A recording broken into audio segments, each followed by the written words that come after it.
सातारा नगरपालिका असेल किंवा बाकीच्या संपूर्ण जिल्ह्यातल्या जर नगरपालिका असतील, या सगळ्या ठिकाणी आपल्याला बदल झालेला पाहायला मिळेल. कारण की लोकांची जे काही मूलभूत समस्या होत्या किंवा त्यांचे जे प्रश्न होते ते ह्या पक्षाच्या, भारतीय जनता पक्ष आणि मित्र पक्षांच्या माध्यमातून मार्गी लागले.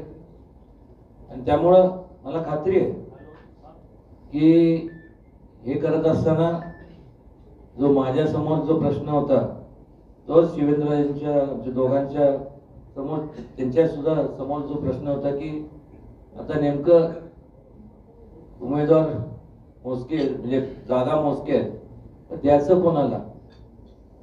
तर त्या ठिकाणी ज्यांनी खऱ्या अर्थाने लोकांसाठी झटले, लोकांचे प्रश्न मार्गी लावले, हा निकष आम्ही तिथं लावला.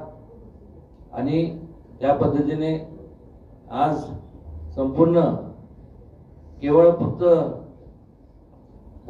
निवडणुका जेव्हा जाहीर होतात त्यानंतर 5 वर्षानंतरच जे लोक 5 वर्षाच्या कालावधीत ज्यांनी कामं केले, हा केवळ निकष आम्ही दोघांनी ठरवून तोच निकष तो लावला गेला.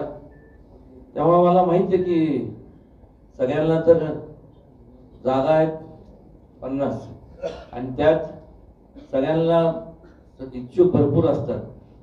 माझी कळकळीची विनंती आहे की या ठिकाणी दुजाभाव कोणाबद्दल झालेला नाहीये.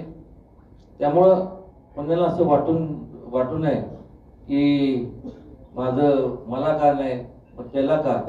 निकष एकच होता समाजसेवेचा, तोच निकष लावला गेला.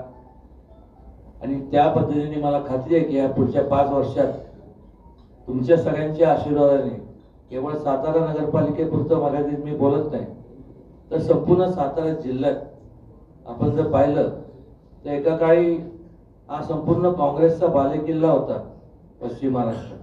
आज बदल का झाला, कारण केवळ आश्वासनं त्या काळात दिले गेले, पण ती आश्वासनाची वचनपूर्ती जर कोणाच्या माध्यमातून झाली असेल तर भारतीय जनता पार्टीच्या माध्यमातून आणि मित्र पक्षांच्या माध्यमातून झाली.